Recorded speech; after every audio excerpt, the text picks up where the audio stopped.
All right, gang, so just a quick heads up. Instead of doing what I've been promising for ages, which is to get around to that audiobook, instead I went ahead and compiled all 10 years of the Blue Skies writing that I did and put it together in a fucking book. It's going to go on Amazon here real damn quick, listed as the Lunatic Fringe book. You'll be able to find it in pretty much any of the marketplaces that Amazon has. It is literally every single word I ever wrote from that magazine, and it's all put together in nice book form. You can buy it in ebook, you can buy it in paperback, and believe it or not, you can even buy it in fucking hardback. Again, it's going to be available here really, really soon. This one not only includes all the articles that were in the first fucking pilot book, but about 60 more articles. It's got 350 or so pages of some pretty funny, inappropriate, and hopefully informative shit. So check it out.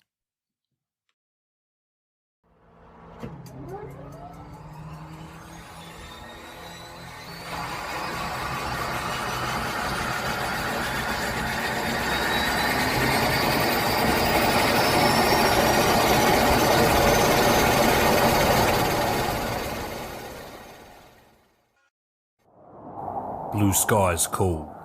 They seduce us, pulling us irresistibly upwards, reminding us to fly our own line, on our wings, and in life.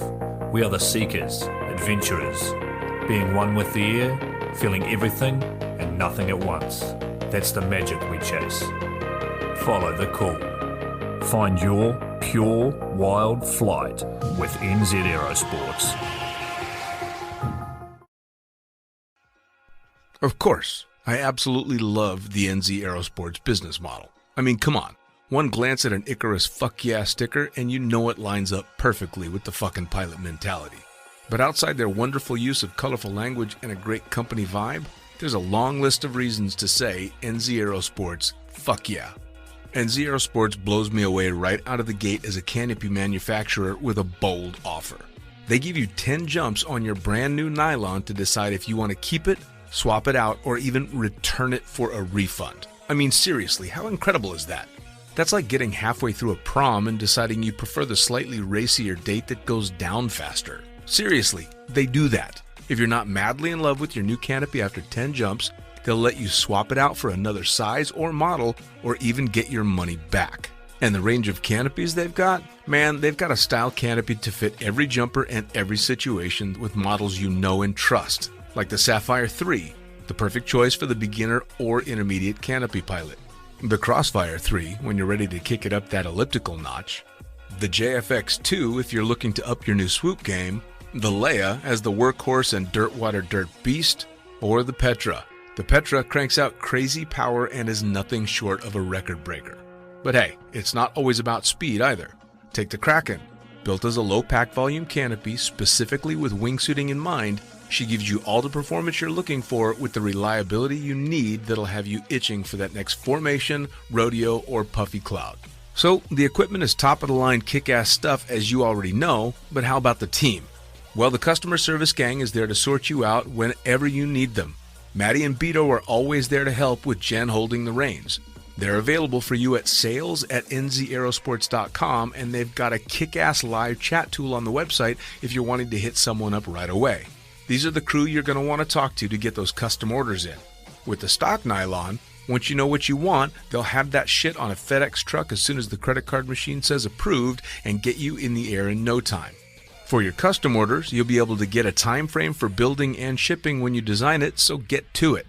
And demos. They've got demos in the US available from their partner Rock Sky Market. The whole US demo fleet is there with Sapphire 3, Crossfire 3, Kraken, JFX 2, and Leia canopies in a range of sizes. They also offer student and tandem demos in the US. Bottom line, every step of the way, NZ Aerosports is there to get you what you need, and I personally couldn't be happier to be teamed up with them here on Lunatic Fringe. And now, time to get started with Lunatic Fringe Into the Void, brought to you proudly by NZ Aerosports. Fuck yeah!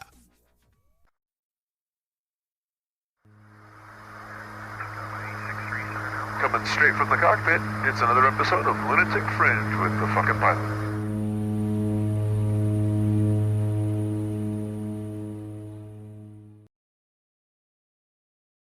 All right, ready, set, go. Ray Kubiak here with another episode of Lunatic Fringe, Into the Void. And today I'm sitting here with, well, you tell me, who the fuck are you? What do you do? I'm Martin Kristensen.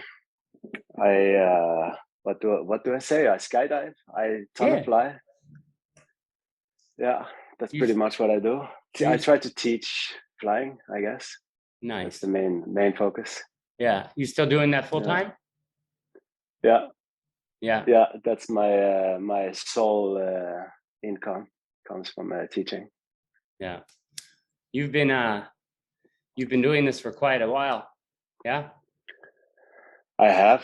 I mean, I've been involved with skydiving since before I was allowed to skydive. So I've been well. Let's say I did my first tandem in 1990. Ooh. So it's creeping up on me. That it's becoming more and more obvious that I'm not young anymore. Yeah. Go on Facebook. Look at friends you went to high school with. Still young. But well, I guess. How did you get started though? You said before you were legally was it an age thing before you were legally old enough? Well, yeah, so my dad, he's a skydiver as well, right? And he started skydiving I think the year before I did my tandem, so in 89. Wow. He did his tandem, so obviously he was involved in me being at the drop zone and getting the interest to try it out myself. And then from doing a tandem to actually being allowed to jump, it took some years. Wow. So I started when I was 18 and did the static line progression. Back then we didn't really have an option, so that was the preferable way of doing it. There was some other clubs in Denmark though that had the option of AFF, but not where I started. And was that in Norway, or what did you say? Was that in Norway? No, I'm Danish. Most people think I'm nobody. I'm sorry, you broke up a little. They sound like yeah. No, I'm Danish. Most people think I'm Norwegian. Oh, I thought so. But I'm actually Danish. I started in Denmark. I've been competing for Denmark.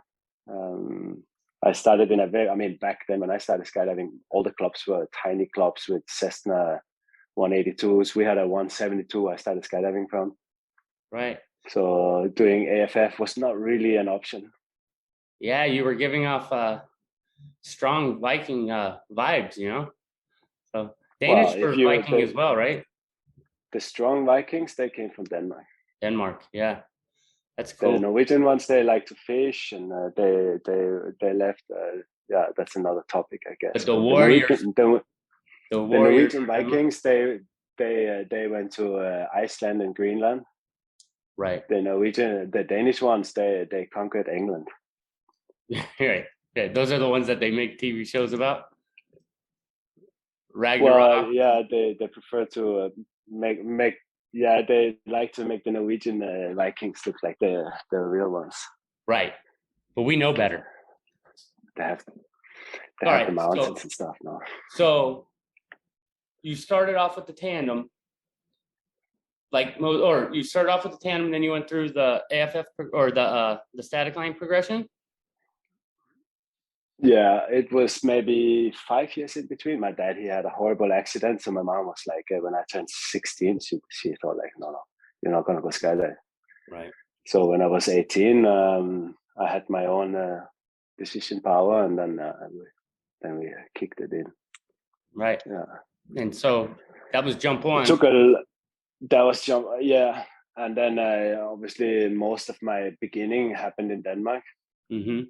I did go to the Hercules book. It's probably something that most people don't know about today, but I did do the Hercules book in 95. That was my first out of Denmark kind of skydiving, and game changer. It did definitely something to my understanding of what skydiving was, because I was in this tiny club and seeing a little bit more like how like other skydivers meet, huge planes, all this was quite a motivator. And by huge planes, you're like saw an otter for the first time? Hercules. Something? Oh, an No, actual no. huge plane, the Hercules, the big old Yeah, it was a C-130? Hercules. Yeah, the Swedes that had every second year they had the Hercules boogie. Mm. It was quite popular back then. Now it doesn't exist anymore, obviously. But and it was just basically Denmark and Sweden is neighbors, right? So it just went across and then was right there. So it was pretty obvious to go there. They had this jump limit of 200 jumps. Mm-hmm. I only had like 30 plus jumps when I jumped. But knowing, like with everything else, knowing people, you kind of, right. It makes it possible to get in there. Right. Well, you're vetted, right? I guess. Somebody knows that, you know, you're going to do the thing. So what are you sitting at now for jump numbers? I hate asking that question, but it's. I stopped counting a long time ago, but I should be around 9,000 jumps. I when I started tunnel flying, I didn't exactly stop skydiving, but I stopped working with skydiving. Right. So like, you know, like counting or say like I had a lot of jumps every year when I was still competing, but once I started tunnel flying, which is about, I mean, once I really started working in the tunnel industry, it's maybe somewhere between 10 and 15 years ago, my jump numbers went down by maybe like down to anything from 50 to 200-300 a year. Right. So I haven't been jumping much the last 10 years, I guess. Yeah. Tunnel takes that though, huh? Happens. My teammate, Nils, that I used to freestyle with, he's probably getting close to 20,000. Yeah. But he's doing AFF every day in the summertime, right? Right. Yeah. Yeah. All my counterparts, like once I started full time in the tunnel, I just kind of with the jumping. Yeah. And and now they're sitting at 20,000 skydives. You know. Exactly. So.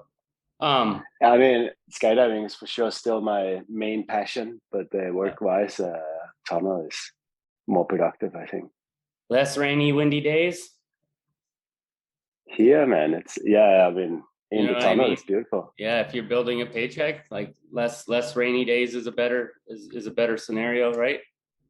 I like to have a plan and then follow it, no? And especially in Norway, you can. I mean, last summer was ridiculous. It was only sun the whole summer. Now it's mainly rain. Yeah. So planning stuff is a bit easier in the tunnel. Do you find a pattern in that? Maybe like every other year, like El Nino style stuff or whatnot? I just hate a bad word. I mean, yeah, no, we live in the mountains on the west coast of the Atlantic part of the North Atlantic, so the weather patterns here is pretty unstable. Unpredictable. Cool. Yeah.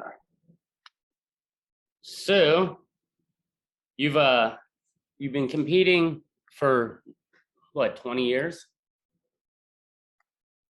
I saw footage of you in like, I want to say like 2000s doing freestyle, like with your partner. Like we as a team, I think we started. I don't remember. Like we started the nationals, just entering the nationals as a freestyle team. I think it must have been 97 or 98.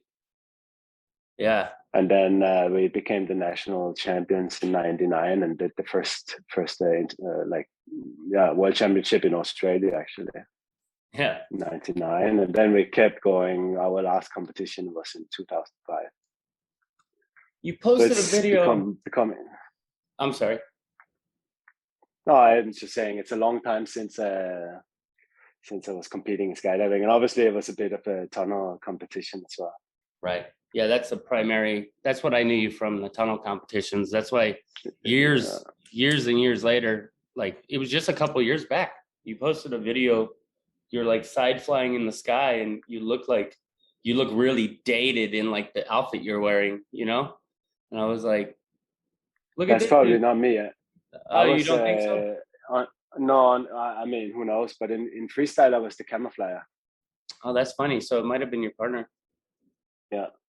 Yeah. What most people think in freestyle is that the camera flyer is just watching the performer move around. But I think we kind of changed the game a bit when we did our freestyle, because before that, typically the camera flyer on the freestyle team, he would be wearing this suit with the big wings, like in the FS camera flyers, Right. and then just have a look at what the performer did. Isn't it interesting? Isn't it interesting that somebody can post something on like, so I see something on social media. So let's say I take a picture of me sitting in a Lamborghini, you know, and then all of a sudden people think I own a Lamborghini.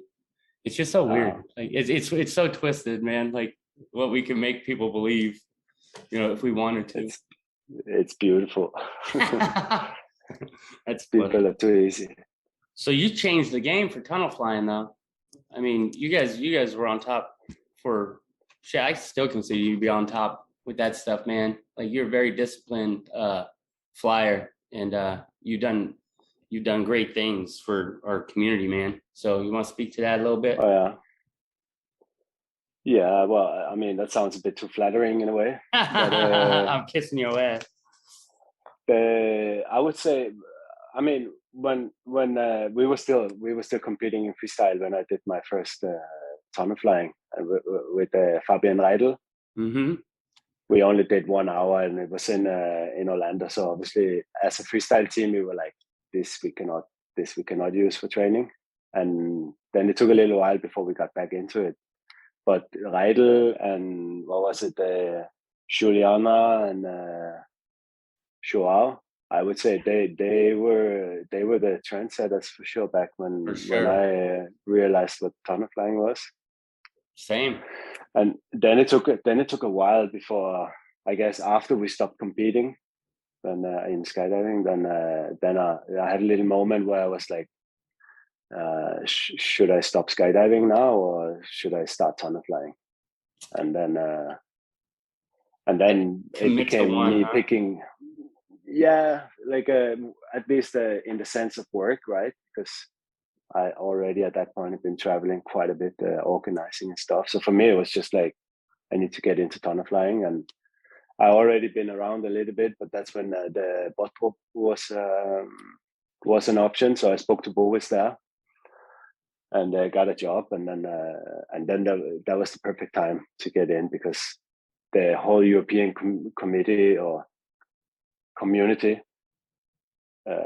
kind of gathered there, and it was a very productive time to learn tunnel flying, because everybody who was there was the absolute top motivated Europeans coming together. And I guess from other parts of the world too. Paolo Pedini, he was there, Brazilian dude, some of the Aussies, the Grealies. So it was a lot of people coming together. So I don't really feel like we did something specific, at least in the beginning. I met Filip Sinjakovic very early there. He was working in the open Swiss tunnel with Ramsey. And then we met a few times, and it was kind of like, I think we should compete together. And he was like, yeah, but I already have a team. But I think we should be on a team. Yeah. And then it kind of started from there. We did the what is it called again? The World Challenge, the Bedford Challenge, I guess. Yeah, that was a cool competition.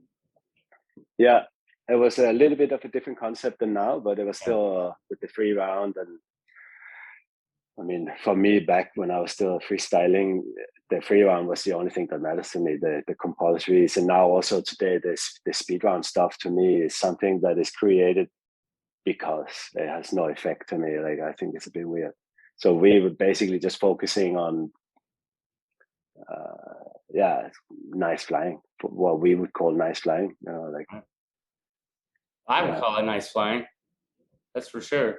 Different, streamlined. Yeah, I mean, there's in the sense of like there's competition flying, and then there's what you would do when you fly together with your friends, which often it's not the same thing, right? Right. But we always, as a freestyle team, or like Philip and I as a two-way team, or when we did the four-way team, the focus was for sure to do something that we feel nice flying, rather than obviously always trying to win a competition is the goal when you compete. But right. there's a lot of training that's done without really wanting to do that kind of flying if you're not competing. Right. Yeah, you get good at what you train, right? Exactly. So if your focus is, I find that some people they spread their focus too thin. Like we'll have nationals here and there'll be competitors competing in every category. I'm like, maybe if you focus on one category, maybe. But if you have the It's hard to say. you have the bandwidth to do it, you know. Like you There's could a be lot of people that like this. Yeah.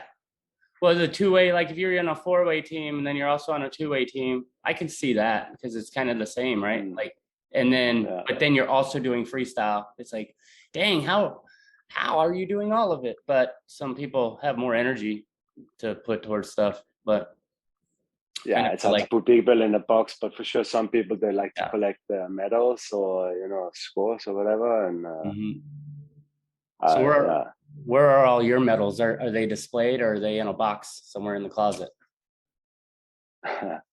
Yeah, no, actually I have the belt that we won in the Battle of Budrup. I have it displayed, but everything else I have no clue actually. Didn't you get boxing gloves too? Yeah. Or was that the belt and the boxing gloves? Yeah. That was cool, man. Yeah. We were in Portugal when we were doing the freestyle stuff. So most of the medals are in Portugal, or maybe they threw them out. I don't know. But I haven't really been. I'm not really the person to collect stuff like this. I'm right. Right. Yeah, it's the journey and the memories, stuff like this. Yeah, I mean, it's As I hope I'm gonna keep my memory good till I get old, but other people genuinely don't give much of they don't care about stuff like this. Yeah. Let me ask you this. My family, my friends, my star, like all these people, we don't talk about skydiving. Yeah. So you started that new journey, huh? Making a family man now. Ooh. How's that, dude? Interesting. Yeah. It's hard to put words to it, of course, but definitely interesting. Right. I mean, it's very new, 2 months. So baby boy? I don't know. It's a girl. It's a girl? Baby girl? Yeah. What's her name? Freya. Nice. Freya, you would probably say. Freya. Nice. So dude, game changer a little bit? We'll see. Yeah. I mean, for sure, we planned it well enough that I'm able to be home for the entire summer. Yeah. Just sort of because my wife is also not Norwegian, so for both of us, it's a little bit of a struggle to get help. No, we have friends here, but it's nice to be close to family or have family come visit in situations like this. Right. So it is a bit of a game changer, I guess. Traveling, planning, all this stuff. Yeah. Man, well, one kid, I have 4 kids. So one kid to me is like having no kids. Like it's like that you could I know that seems impossible, especially now because you're in that sleep deprivation, or maybe you're just coming out of it. Yeah. She's pretty good though. Oh yeah, I bet. You guys are calm people. Like my family, we're like crazy all the time, right? So we try to. Nice. Well, I'm happy for you, man, because that's like the full circle of life, Like I found that I appreciated my parents more once I had a child of my own. It was like a deep appreciation for my parents that I've always appreciated them, but it was like a deeper appreciation. Yeah. I mean, it was never like an absolute goal for me to get kids, but I always thought that my parents, they created me, right? And I had a cool life. So I feel like it's the most fair thing to create someone else who can then have a cool life. Yeah, that is cool. Talking about cool. Hopefully. Talking about cool. Man, you in that cold water, those cold water plunges that you do. Man, that gives me nightmares, bro. Like I can't imagine getting in cold water. Like I want to because I know that there's a health benefit there, but like Man, you're nuts. You're wild. This past winter, I didn't actually do any. That's But crazy. the winter before, I did every day. It's a bit of a mission, I have to admit. But I mean, is it it's painful? Seems painful. no, No? it's cold. I mean, it's so what I did basically go for a run. Like here where we live in Voss, it's there's this beautiful river now. The Yeah. water is super clear, so it's like going in a bathtub. It's just really fucking cold. But go for a run, warm up the core, Right. have everything ready, because that winter it was, I don't know in the Fahrenheit, but you know minus 20 was kind of like an average, so it's pretty cold. So everything would have to be ready. Once I got there, you're steaming from sweating. The temperature, the outdoor temperature is so cold that you're steaming. Then you cannot be barefoot and step on the rocks, because then the skin sticks to the rocks, right? Ooh. So it's basically you go in the water, and the water is obviously cold, but it's warm compared to the air temperature. So it feels pretty good actually. What It's keeps you like from the just first freezing when you get out? Like, nothing. You freeze like yeah, that's when you like get cold. yeah, like coming out. That's another story. That's why everything has to be ready, so you can kind of like, because half a minute into trying to get your clothes on, the fingers they die. Oh. So it's a little bit difficult to do stuff with the hands. But then you just get used to this. It takes maybe half an hour to get the shippers. That takes. I parked the car up there. It's cold after spending about an hour, whatever, running and doing all this. No, so there's no warm car to come back to or anything like this. Sure. So that's the main challenge, is getting back out of the water and getting warm again. Yeah, but then when you do it every day, you get used to it, right? Yeah, I'd probably just stay in the water, dude. Once I was in there, be like, all right, I guess this is where they're gonna find me. Because yeah, I wasn't trying to break any records, because basically I was doing it on my own. Right. And I mean, there's is like a little danger to doing this, of course, no. But 5 to 10 minutes in the water is definitely doable. You could have set up an easel outside, like with a canvas with some paints, and then when you come out all shaking, just like have like a paint, have some paint ready. Art by Martin. Like, that's funny.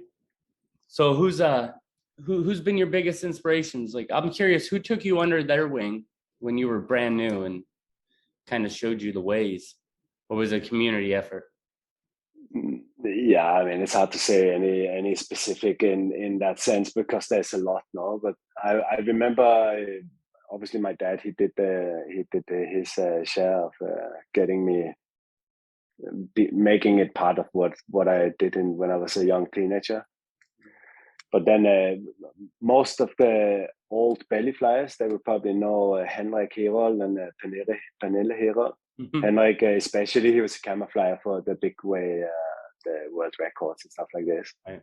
And I wanted to become a camera flyer myself. So for him, he to me was definitely some type of a role model, or a person that I got a lot of help from. Both he used to be a rigger, and he had a whatever you call that. He had his own rig brand that was kind of based on the Javelin.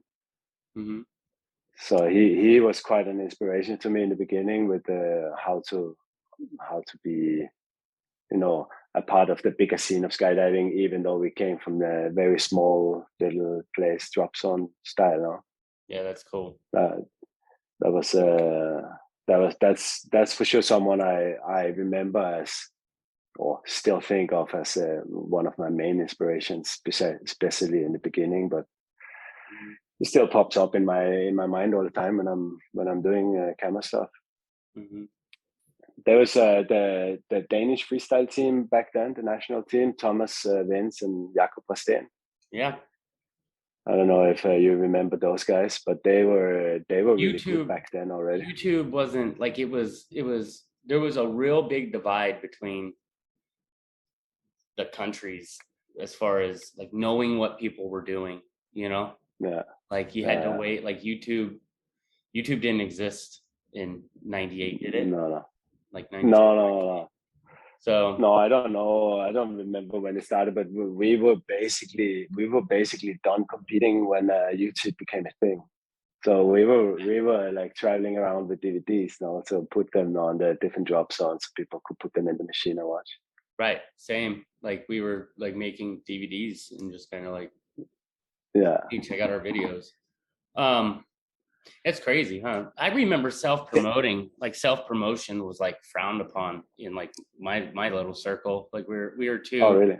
We were like too punk rock for it, you know. We were like, I remember there was a couple skydivers. Like there was one skydiver in particular. He would take an ad out and parachute us, and like coaching with Steve, you know, or whatever. And I remember us just laughing at that, thinking, but man, what a genius. That was smart. I mean, if you want to do this, if you want to do this for a living, like, you know, you gotta get your name out there, right?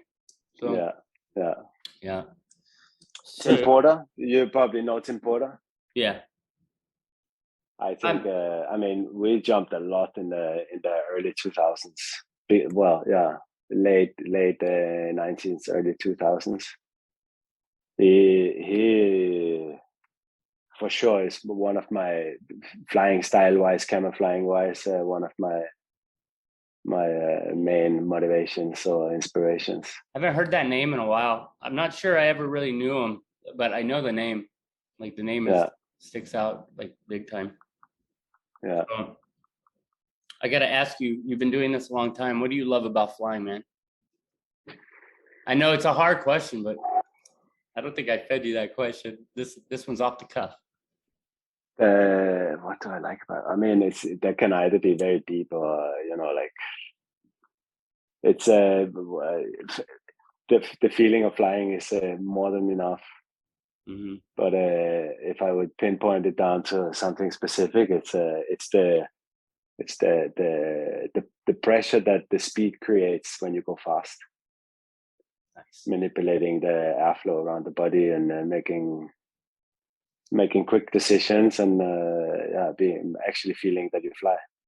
That's where skydiving come into me. That I a big part of my organizing career in free fly or whatever you call this skydiving is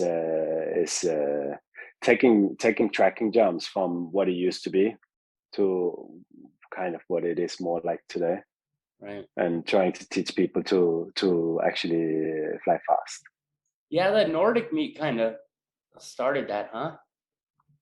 Am I off with that? Oh no, it was way before.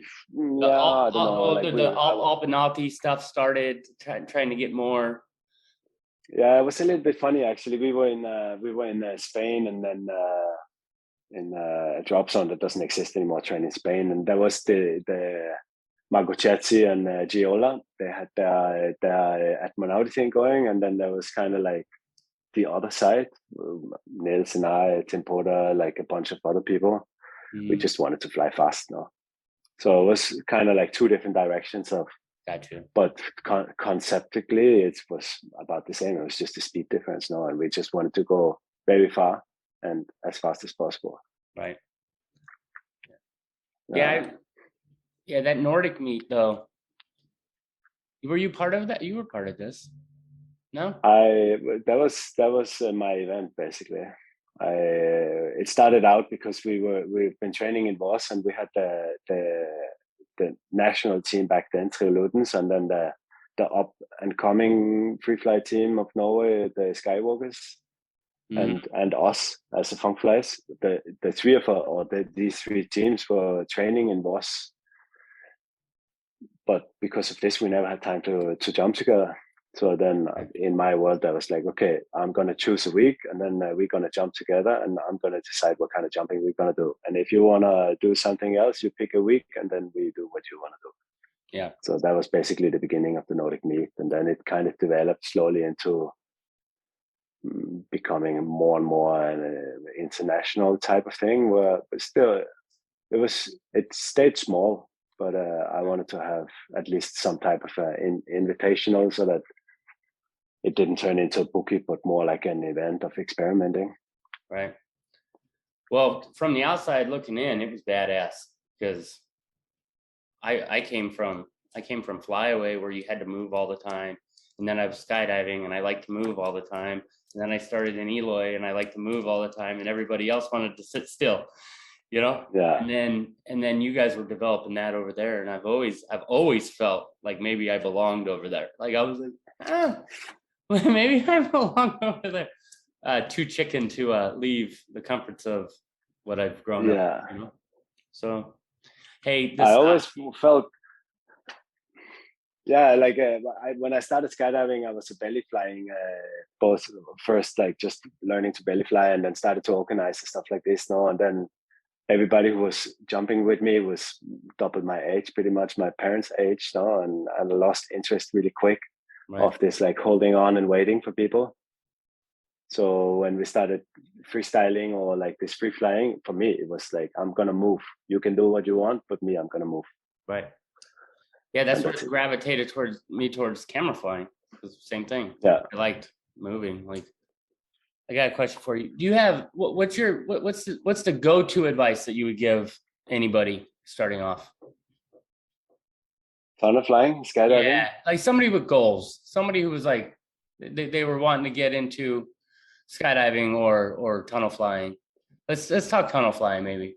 Or even skydiving, I don't know. Expect it to take a really long time, because most people, they don't have time to like get into the depth of things. Mm-hmm. But tunnel flying is a weird sport or activity or whatever you can call it. No, it takes a really long time to become good at anything.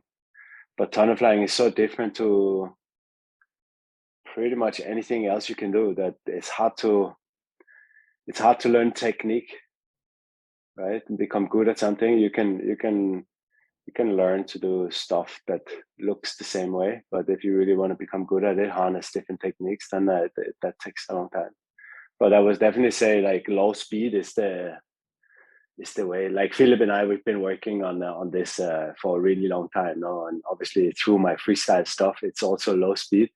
So I have a very long focus in this direction. Low speed, fly fast and low speed. That's basically how I try to approach my teaching. Right. Yeah. Having a struggle with this conversation for a long time, and I think I figured out why. Because I 100% agree. But defining low speed, you know, like obviously high speed, 100% could be high speed. It would be high speed, and 1% would be low speed. So it's like determining what is low speed per the flyer. See a lot of people that are 180 pounds. I don't know what that would be in the conversion. Trying to fly at a wind speed that is too low of a wind speed. Do you ever see that happening? Where now their techniques, they're not able to maximize a good form. The math equation is just a little off. You know, it's like maybe low speed for you is slightly faster than low speed would be for the 100-pound person. You know? Without doubt. I mean, aerodynamics or hydrodynamics is physics, right? So it doesn't really care about your weight. It's more a physics question. So, right. I mean, in flying in general, that's one of the things that is neglected in most teachings is the difference between lift and drag. Right. And the benefit of low speed is that you realize the difference much earlier than on higher speed. So it doesn't really matter what the speed is, but you need to get to a point where if you do the wrong thing, you stall, and then you would land on the net. Mm-hmm. If you do the right thing, you can fly, and then you can move around like this. And like most people know about aerodynamics is that if you double your speed, you quadruple your lift. So just by moving a little bit, you can gain a lot of lift. So you just have to find whatever speed that is for you. It's not a set speed because every tunnel has a little different scale on percentage and kilometers an hour. Right. But on a personal level, you shouldn't think too much about what speed it is, but how it works on your body, because it comes down to flying or falling or like stalling or whatever you call the difference now. Yeah, because I don't know. You can mask efficiency with more wind speed, right? Like you could just say, hey, crank it up a little bit more, and now I'm getting away with a shittier body position that would normally just fall. But I think that's where skydiving. I mean, especially the tracking you can do in skydiving. There it shows really straight away. You know, like either you can follow someone or you cannot. Where in the tunnel you can cut corners everywhere and still be right next to someone who's actually lying around in the tunnel is so much faster or longer than what you might be flying, and it looks like you're doing the same thing, right? So in the tunnel, it's a bit harder to see the big differences. Yeah.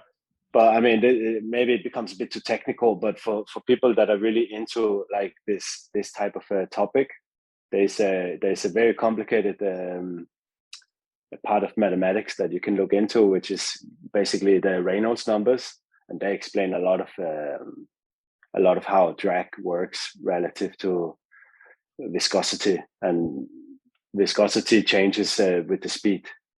Right. So the drag you have changes dramatically. It's exponential, right? So the difference between low speed and high speed is massive when it comes to the drag.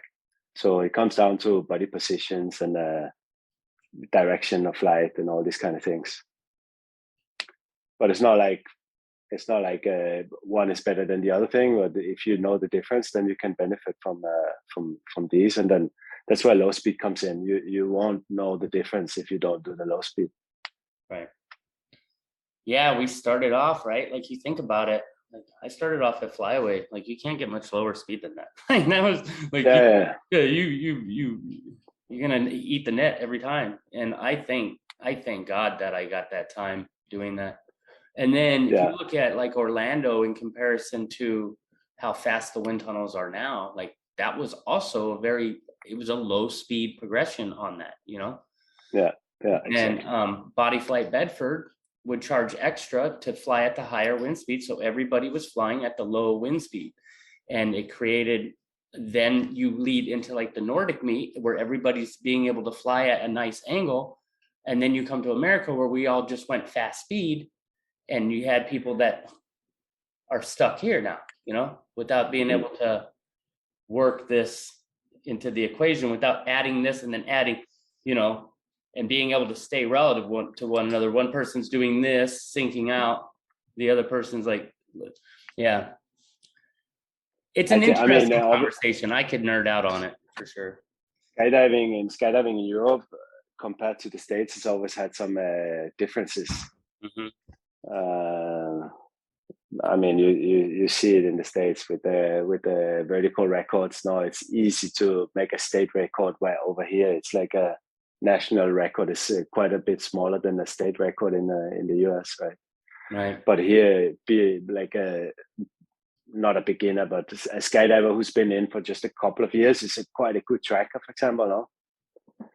That's the general focus over here, I guess. But then when you go to tunnel flying, it also has a little difference, because most tunnel flyers here, they wanna do dynamic stuff, unless they are into VFS competition or something like this. No, then it comes down to not necessarily as a discipline, but learning to fly your body rather than learning to participate in a discipline. Right. And that's the what are the words? I got them. Belly flying. If you look at competitions, like belly flying has grown every single year. It grows, you know, and dynamic flying has been, you know, we've had our ups and downs, but to have a team that's been 10 years, a team, you know, that style stuff, like who's the Hayabusa of dynamic flying right now? You know, who's still together, very small. Well, the Swiss national team, they Right. just smashed it, no? Smashed it, right? But that's the it's, I guess where I'm going with it is it takes so long to get to a spot where you could even compete against them, you know? Yeah. Where if I'm new to skydiving and I want to go have fun with the limited skills that I have, but I don't want to stay still, angle flying is kind of the belly flying for the cooler kids. No offense, belly flyers, but Yeah. you know what I mean? Like, or when I I'm a started belly flyer myself. Yeah, me too. When I started skydiving, I meant like FS. Like, what, you doing that all the time? Put on your booty suit and go for it. I used to. I would do it. I like it. But Yeah. I appreciate the flying though, right? But when I started skydiving, I see the dudes in the booty suits, tight suits, and then I would look at the cool free flyers, and I was like, I want to do that, you know? Yeah.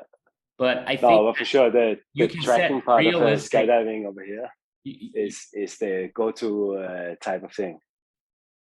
There's no doubt. Yeah. You don't see many groups go like, let's build a 10-way and do 4 points. That nearly never happens now. Right. Well, I guess what I'm saying, like when you have a discipline that's a little bit more obtainable, where you can set small goals, you know, you can say, hey, we're doing this on this skydive, we're doing this in this tunnel session, and we're not gonna build on this skydive or build on this tunnel session until you get this concept right here, you know. And then you have a handful of ways to show the concept, you know, so it stays fresh and new. You know, you're not just saying like, do this over and over again. You can say, hey, do this, and then they're like, maybe their screensaver mode in the face, and you're like, oh, okay, cool, I gotta wake that up. And then you change the approach, right? Yeah. Obtainable small bite-sized chunks for greater overall foundational building, so that the harder stuff later on down the road isn't hard anymore. It should be simple by the time you get there. Not simple, but you know what I'm saying. Like Philip and I, we've been trying to make that our main focus when in the way we do our tunnel coaching, that it's all a matter of getting to the core techniques of things, right? So that whatever you want to use it for, you can control your body and the wind, different speeds. Right. Well, you certainly don't want to be 10, 20 hours into your progression and then learn that maybe you weren't taught the best, you know? Yeah, this still happens quite a bit, but less and less, I guess. Yeah. Well, I think sometimes, like, you nailed the head when you were like, it's going to take a long time. I think what happens sometimes is that the person had a great coach. They were just learning, and then they go to a different coach, and they're like the jar, like the pickle jar, you know? And then the new coach just goes, the new coach just says one word different, and it clicks in the person's head, and now suddenly the jar pops open, and the new coach gets all the credit, right? With the other coach just grinding, man, like, to try to get them. But yeah, that's part of the game, I think. No, like we all pretty. I try to tell people that for some people it's good to change, and for some people it's good to stick to the same coach, right? I think the main part in that is that you need to spend a lot of time thinking in order to really learn whatever it is, because you can't just go in and say like feel the wind on the right thumb and then it's going to work, right? You have to, in order to even have the concept of feeling the wind on a specific part of the body, you have to have quite some time in the wind already. Right. Yeah, because I can take a brand new person, put them in there and say, feel the wind on your leg. And they'll go, I have a leg? Yeah. Like, I don't have legs. Yeah. Yeah. Yeah, it's amazing. It's fun. It's fun figuring that out, isn't it? Yeah. It's very interesting. It's a long journey. I mean, that's why I say that expect it to take a long time, because it's you can go for I mean, your example is good, but you can go for a really long time where you feel like you're not learning anything, and then all of a sudden, maybe in one camp where you do 5 to 10 hours, you move up many levels, right? So it has this stage progression that can be difficult because it's obviously it's a pricey hobby, Yeah. So people typically wants to learn faster than possible is, and obviously people's background has a lot to say in that too. Yeah, sure. We used to have Eloy. We'd have people come and buy like 20 hours, and so we're coaching them, and I'd make them go skydiving after a couple hours. Be like, all right, now go see how it works. Like, go apply it. Like, otherwise, that's basically my I would say, like, my background obviously is skydiving in the sense of, and even though I understand that tunnel flying has become its own sport and discipline now, I see the tunnel more as a gym to go work out so that you can become a better skydiver than its own thing. Right. I so agree. Then it doesn't really matter if you're standing on the net for 2 hours or if you flying whatever, like people, there's so many names to things now, no, but like if you do a back layout for 10 hours, right, it's all a matter of like what type of gym sessions that is necessary right now for the level that the person is on. That's right. Yeah, I've always looked at it like a dojo, like a ninja trainer, like a gym, it's a workout. It's a stretching session. It's a lot of beginner tunnel flyers, they want to skydive in the tunnel, right? And or like I have 6 hours, and I'm getting pretty good at my sit fly, but now I want to learn head down, and I'm like, yeah, but not together with me, no. Yeah, I've always called that the bricks and the mortar, right? And it's something that just makes sense for me. Like I say, okay, the bricks are like belly, back, sit flying, and head down, right? But the mortar that holds the bricks together is all of that movement in between, all of those angles in between from this location to that location, and really learning how to not just be in that body position, but charge that body, like know how to use the rigidity in a positive way, not just you get in the tunnel when you're, or the sky in the beginning, you're just a rigid mess, right? It's uncontrolled rigidity. It's like, okay, cool.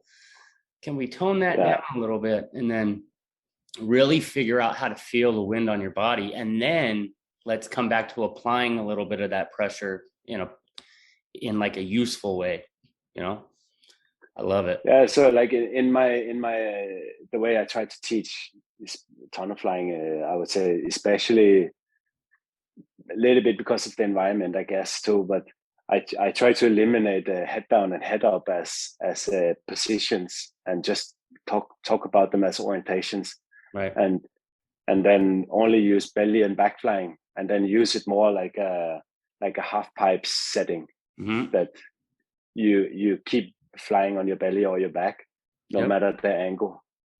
And in this sense, it becomes more related to actual flying if you compare to a plane, right? It doesn't fly sideways in that sense. No, it doesn't fly head down. It flies forward.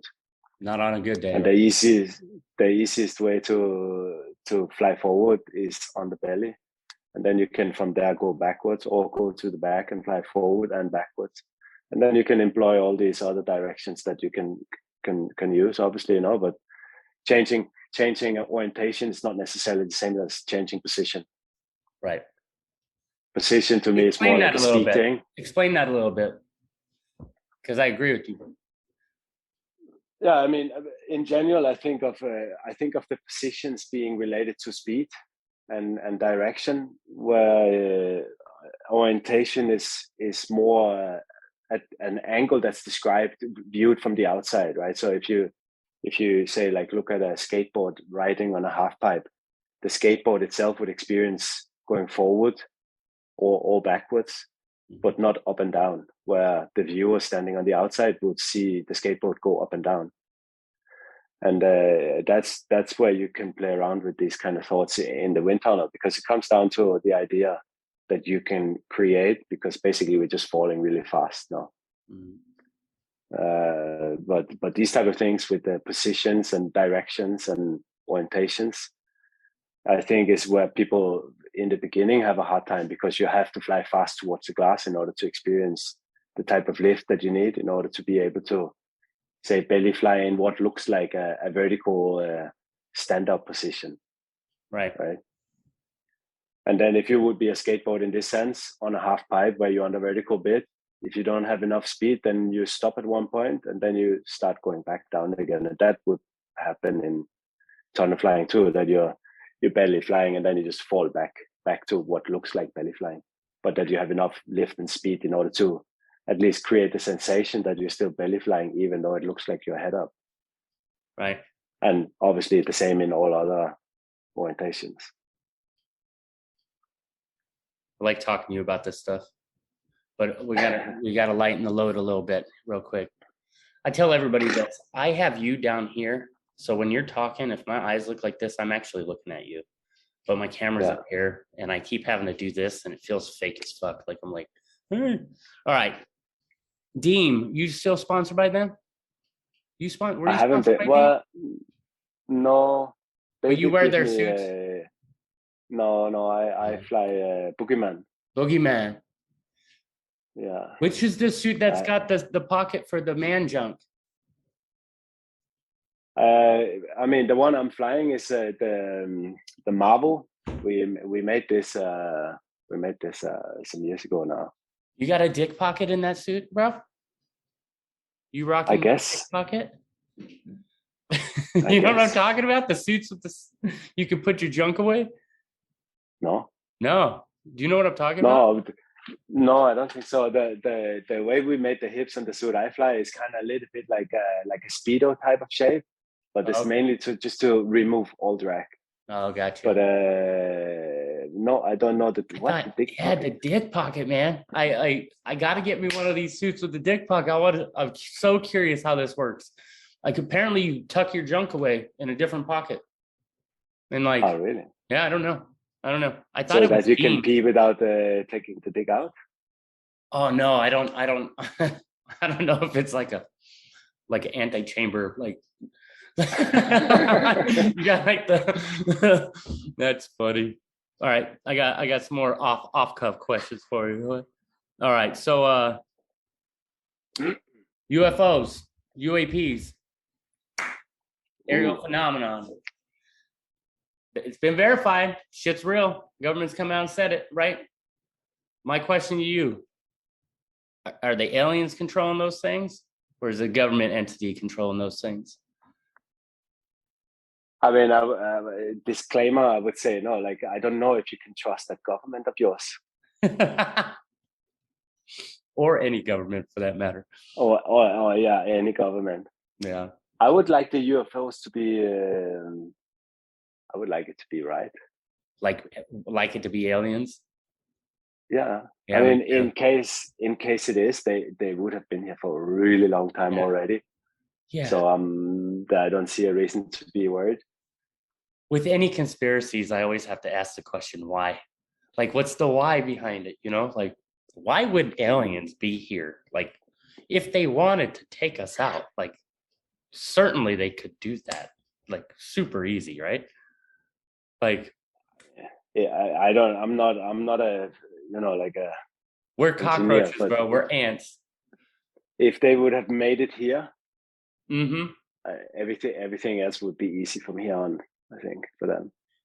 That Tic Tac, the Tic Tac video? Yeah. I heard some interesting things just 2 days ago. And I'd heard them a bunch before, but I got this one in the back of my head. That thing went from 80,000 feet to 100 or to like 20 feet or 100 feet off of the ocean floor, like in less than a second, and didn't break the sound barrier.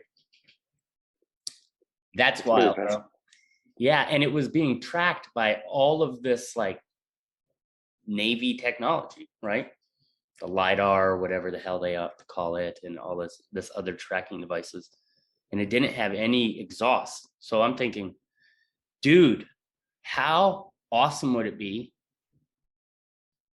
if we had that technology for skydiving? You know what I'm saying? Yeah. You get up there. And packing. alien packing technology, less than 1 second. Oh, maybe. Go. Actually, my main dream would be to not have to wear skydiving equipment to skydive. Yeah.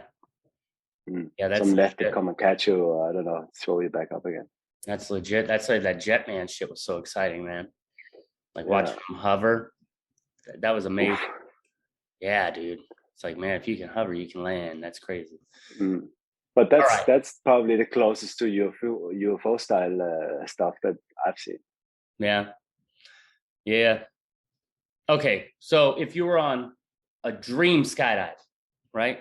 A dream skydiving weekend with your people, who's with you, and where are you? If you were setting a party, you were making the party happen. Where's it at, and who you with?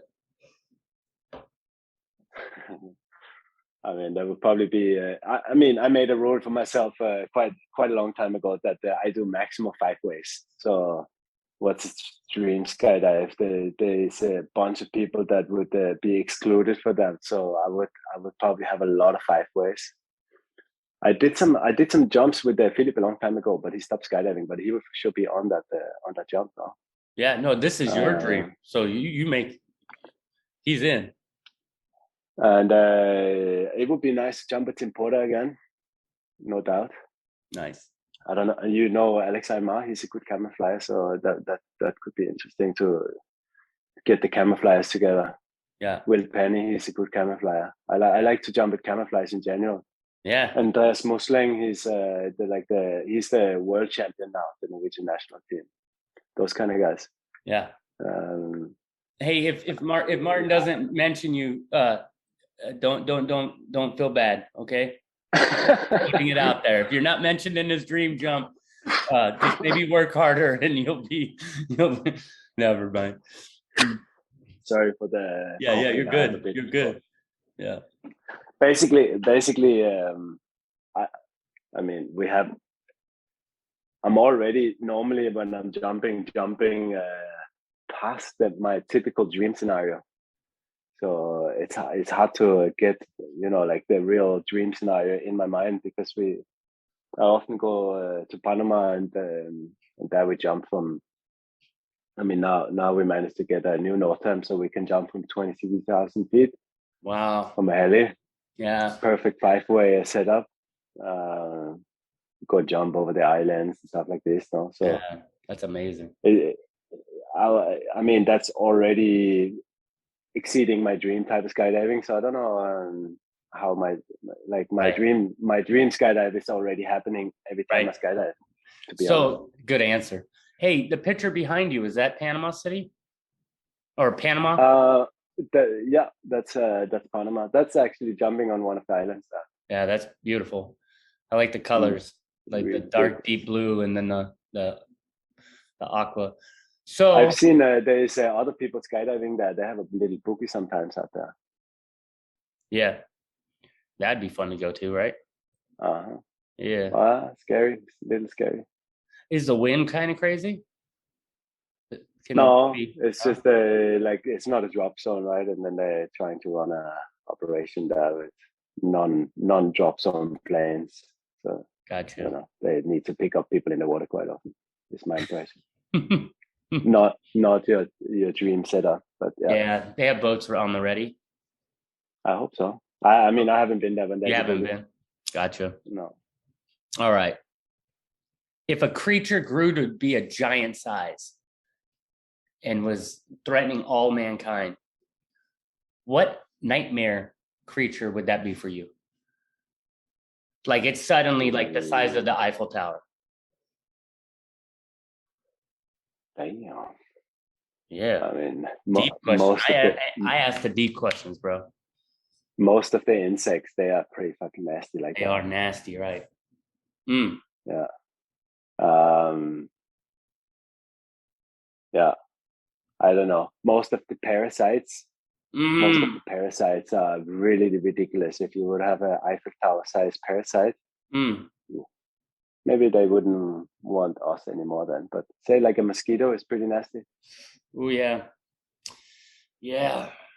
Yeah, I was thinking like a falcon or a hawk or a bird of prey, Ooh, you know, because yeah. they're already pound for But they pound don't care about vicious. ants, no? Nah, yeah, I guess you're right. They would stop being scary, I think. I think some parasites get less scary once they can't like swim up your urethra, you know? This is true. Like those are like the microscopic ones, they're already Yeah. terrible. Like once they get big, you're like, oh, eh. But Maybe a porcupine. a porcupine, dude. Think about They the are. shit that porcupine would have stuck in it all the time. It had like a bus, Ooh, like a train. But they would have like 100-meter long spines. yeah, that's crazy. Well, hey, I don't want to eat up any more of your time, but I do want to ask you this: if people want to get a hold of you, how do they go about doing that? I mean, I have my Instagram thing. I have a Facebook page too, but I don't really use it. I try to switch most of my communication to Signal or my email address or just normal phone calling. You want to Try plug to get less. you want to plug your Instagram real quick? My Instagram is my name, Martin Kristensen R. That should be fairly straightforward. Martin Kristensen R. Yeah. As in, the stuff we breathe or fly in.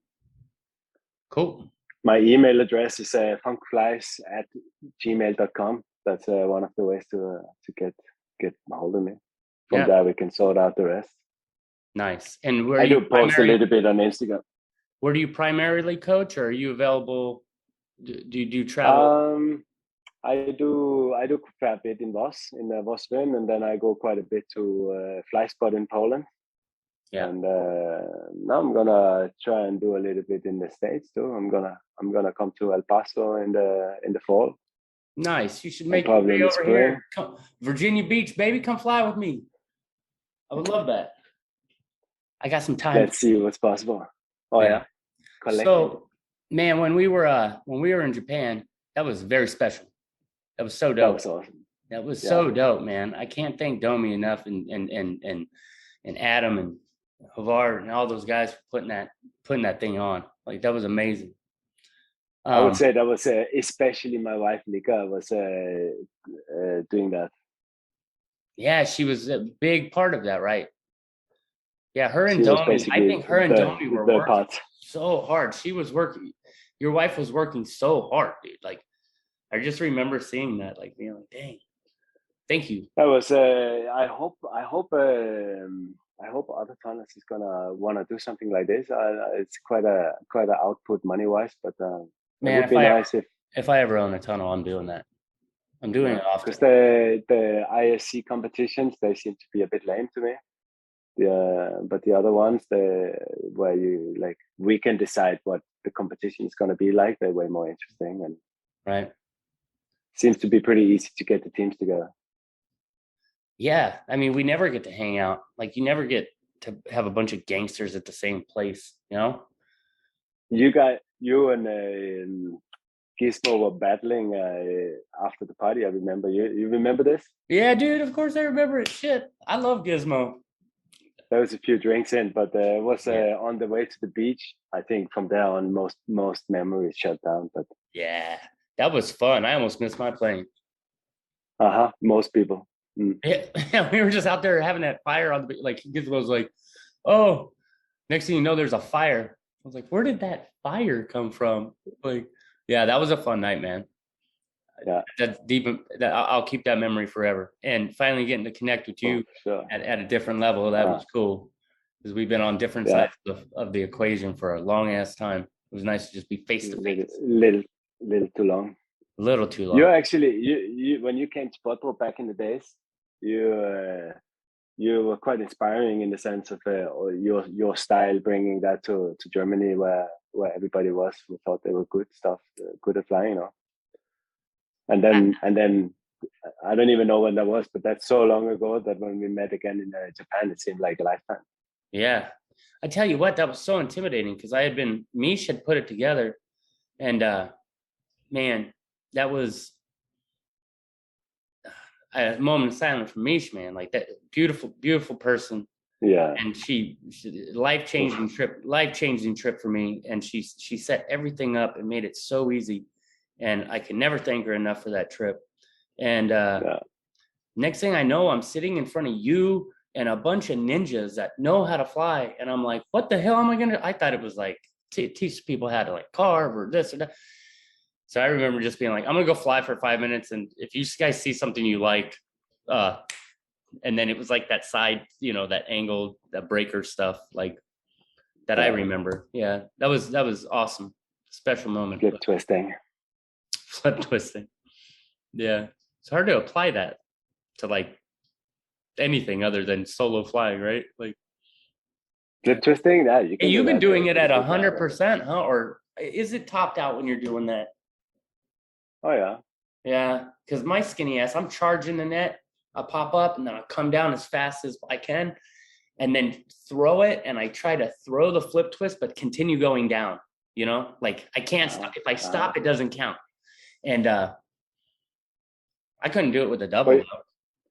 You have different kind of tunnel, no? Like we have the diffuser in the ISGs makes it a little bit easier to come back down again. But yeah, I mean, that's one of the things in our, the way we try and do this teaching of flying in general, that once you learn to fly in low speed, the speed itself doesn't matter anymore. And you can fly everything on high speed or low speed or whatever speed. Yeah. That's basically the game. Martin, thank you so much for your time, man. Appreciate it. Likewise. And let's hope it turns out good. Give your wife a big hug, and I will. And give that daughter a kiss on the cheek, bro. Because I will. Super stoked for you. All right. Say hi to the family. I will. I will hopefully see you in the States soon. Please. All right. Much love, brother. And there you have it. Another episode of Lunatic Fringe Into the Void, brought to you as always by, and say it with me, fuck yeah, NZ Aerosports. Head to nzaerosports.com. By Pussfoot. That's right, head to pussfoot.com, the extreme sports collective, and check out everything they've got to offer. By summitparachutesystems.com. Jarrett Martin and the family cranking out amazing pilot rigs, as well as incredible rigging courses. And now joining the Lunatic team, it's the one and only Tony Suits. You know him, you love him. Head to tonysuit.com. Check out all the amazing standards, as well as the new incredible signature line they've got going on. And as for us, the Lunatic Fringe is now on YouTube. That's right, you're going to have the chance to put faces to the audio by heading to youtube.com and looking up the Lunatic Fringe podcast. It's easy. Hit the like button, hit the subscribe button, check out all the amazing videos from the previous guests that we've had, as well as new and upcoming interviews on video.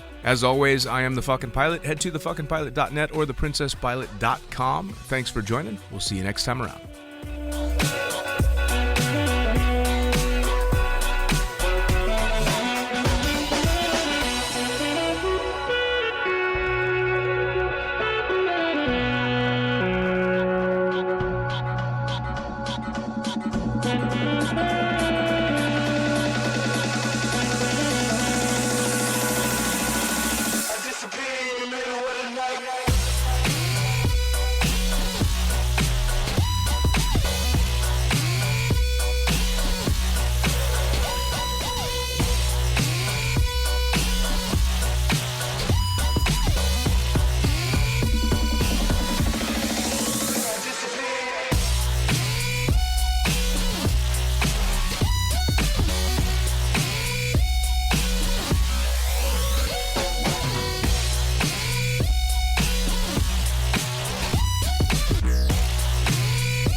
Damn.